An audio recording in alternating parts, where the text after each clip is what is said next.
23वां अध्याय। नारद जी ने कहा, हे राजन, इसी कारण से उद्यापन में तुलसी की जड़ में भगवान विष्णु की पूजा की जाती है। तुलसी का मूल प्रदेश भगवान विष्णु को प्रसन्न करने वाला है। हे राजन, तुलसी का पौधा जिस घर में विद्यमान है वह घर तीर्थ स्वरूप है और उस घर में यमदूत कभी नहीं आते हैं। यह पौधा सब पापों का नाश करने वाला, अभिष्ट फल को देने वाला है।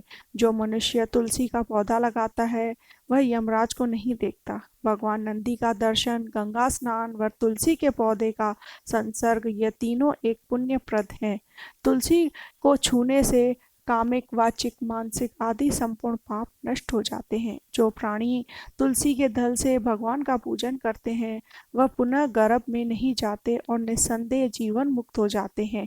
तुलसी के दल में पुष्कर आदि समस्त तीर्थ, गंगा आदि नदियाँ और विष्णु प्रभृति सब देवता निवास करते हैं। तुलसी के पौधे के पास जो अपना प्राण विसर्जन करता है वह चाहे कितना बड़ा पापी क्यों न हो, उसे यमराज नहीं देख सकते। हे राजन, जो लोग तुलसी के काष्ठ का चंदन लगाते हैं वह सहज में मोक्ष को प्राप्त होते हैं। उनके द्वारा किए गए पाप उनके शरीर को स्पर्श नहीं कर पाते हैं। हे राजन, जहाँ तुलसी के वन की छाया हो वहाँ पर पितरों को श्राद्ध कराना चाहिए। वहाँ पर पितरों के निमित्त दिया हुआ दान हमेशा के लिए अक्षय होता है।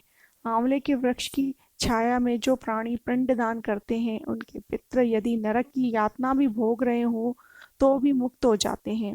सिर, हाथ, मुंह और देह में जो आंवले को धारण करते हैं उनको विष्णु रूप जानना चाहिए। आंवले के फल और तुलसी के दल को पानी में मिलाकर जो प्राणी स्नान करते हैं उन्हें गंगा स्नान का फल मिलता है। जो मनुष्य आंवले के पत्तों और फलों से देवताओं का पूजन करते हैं उन्हें स्वर्ण, मणि और मोतियों द्वारा पूजन का फल प्राप्त होता है। कार्तिक मास में सब तीर्थ, ऋषि, देवता और सब यज्ञ जब सूर्य तुला राशि में होता है आंवले के वृक्ष में वास करते हैं। जो मनुष्य द्वादशी तिथि को तुलसी दल और कार्तिक में आंवले का पत्ता तोड़ता है वह नरक में वास करता है। जो कार्तिक में आंवले की छाया में बैठकर भोजन करता है उसके अंत संसर्ग में सब दोष नष्ट हो जाते हैं।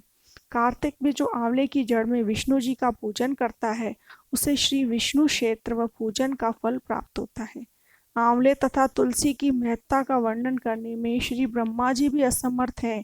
इसलिए धात्री और तुलसी जी की जन्म कथा सुनने से मनुष्य अपने वंश रहित मुक्ति को प्राप्त होता है।